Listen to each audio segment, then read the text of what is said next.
rito, o yung pagkaintindi namin, ang nagplano ay kayo.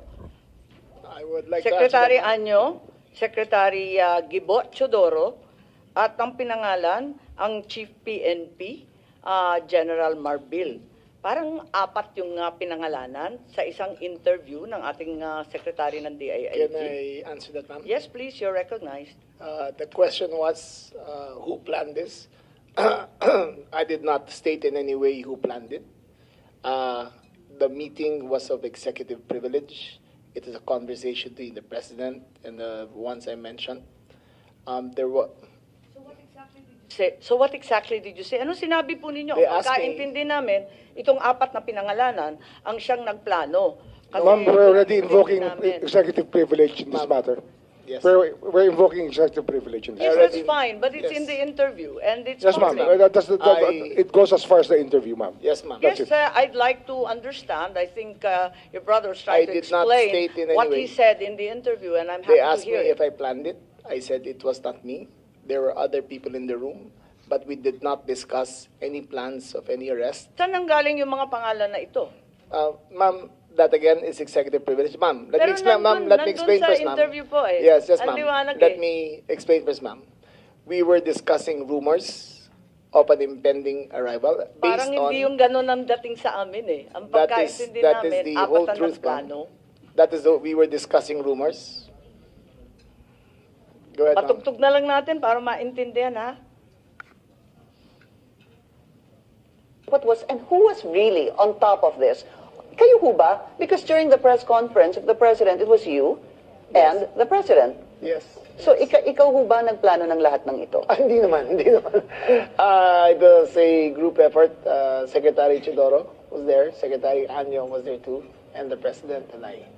So, hindi naman ako. Ako lang ang I natira. stand by that, ma'am. Last man standing doon sa Malacanang. I stand by that. Kasi Secretary Chidoro was working out of his office. Eh napakaliwanag po ng Campo sinabi Yes, ma'am. ninyo. Wala Secretary namang Anyo, of mapakiyaw-kiyaw course, doon sa is Yes, ma'am. sinabi. intelligence. Yes, ma'am. Patayin na muna natin. Pakaliwanag naman ang sabi ninyo, hindi ako mag-isa, kahit ako ang kasama ng presidente nung Yes, nagsalita ma'am. sa press con, hindi ako mag-isa ang nagplano. Isang grupo kami. Tapos pinangalanan mo. No, ma'am. Eh sinabi ninyo eh. I state, ma'am, again, executive privilege. But, ma'am, Walang executive privilege kasi binunyag na I ninyo sa must TV. state it very clear, as I stated very clear, that there was no mastermind. We were discussing mainly about what the president's statements were in Hong Kong, and it was based all on that statement, ma'am. Sinabi ninyo na hindi kayo mag-isa na nagplano, kundi isang There was no grupo. planning, ma'am. Pero yun ang sabi eh. I said, hindi ako nagplano. Marami May kaming- isang grupo na Ang nagplano. We were all talking about a rumor, ma'am, and that was all. Rumor lang yon. Yes, ma'am.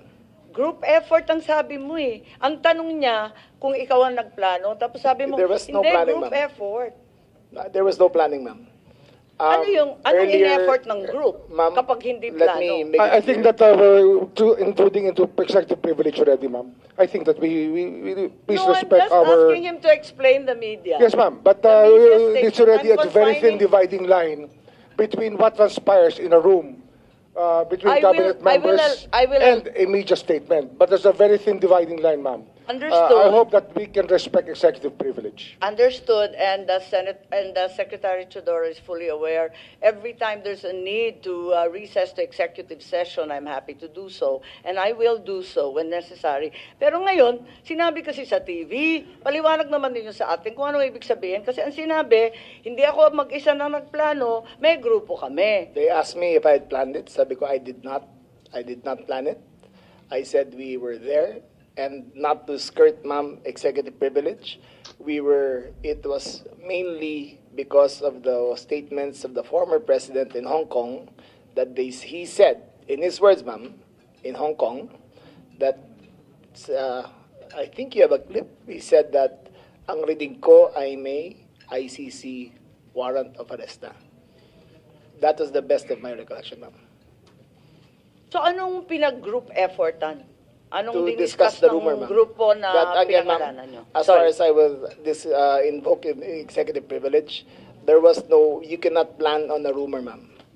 Kaya nga, kaya nagtataka So, ako, again, bakit ma'am, group effort? Eh, chismis lang naman yun. Chismis nga. Ayun Yun nga na nga, yun. kung chismis, bakit mag-group effort pa? Tapos pinangalanan mo Ma'am, pa lahat na maraming naging marites sa effort. mundo to, ma'am. Dabis naman yung marites, dami-daming It marites was a sa amin. discussion of a rumor based on the statement of the president in Hong Kong.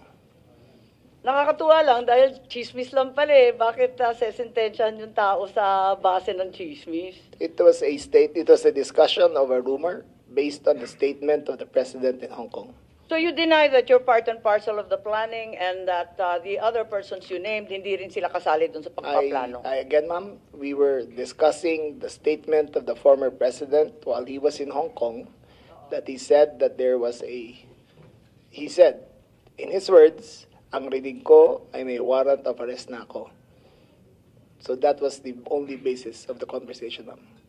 So ito yung group effort ninyo. Yes, ma'am. Pinagtulong-tulungan ninyo yung isang bahagyang chismis. It was, ma'am, all of that is, again, the statement of the former president, not ours.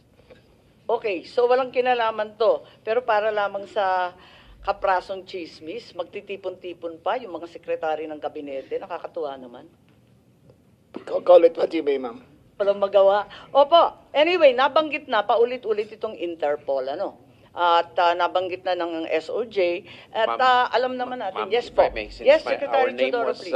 O, kasi kasali kayo eh. alluded to, the Department of National Defense and the Armed Forces of the Philippines has no law enforcement mandate. Our sole mandate is to give support to the Philippine National Police when it is asked for. And therefore, such ends our jurisdiction.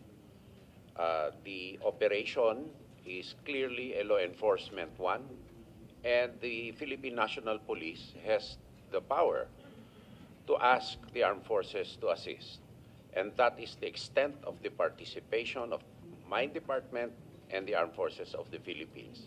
And all other matters in supporting the Philippine National Police are covered by operational security. Tama po. Kaya hindi talaga chismis lang to. Meron talagang natanggap. At sinabi rin sa isang interview, alas 3 ng umaga, natanggap na yung notice of arrest nung Martes, March 11. Sinabi naman ni Secretary Remulla na si PNP General Marbil nakatanggap ng notice of arrest warrant alas 3 ng umaga ng Martes at sinabihan ang Pangulo ng alas 6. Nabasa niya ng sa alas 6 ng umaga. I So stand by ibig that, sabihin, hindi po chismis to. Meron ng notice of arrest warrant. You're Totoo na talking siya. about two different days, ma'am. Okay. March 10. Sige, clarify was- po ninyo para March maintindihan 10 namin. was conjecture. March 10, was chismis pa lang conjecture. yun. Yes, ma'am.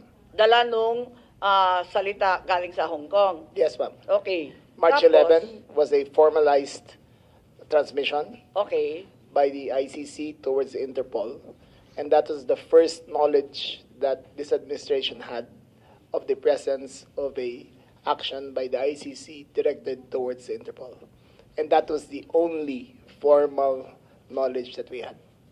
So, andun lang. So, ang ibig sabihin, ang gobyerno hindi tumulong sa ICC sa application ng warrant. Nagulat kayo na dumating na lang yung dokumento. Yes, ma'am. Wala kayong kaalam-alam or paghihingi. None whatsoever, ma'am. None whatsoever. Ganon din yung SOJ, pati yung SND. Wala kayong balita.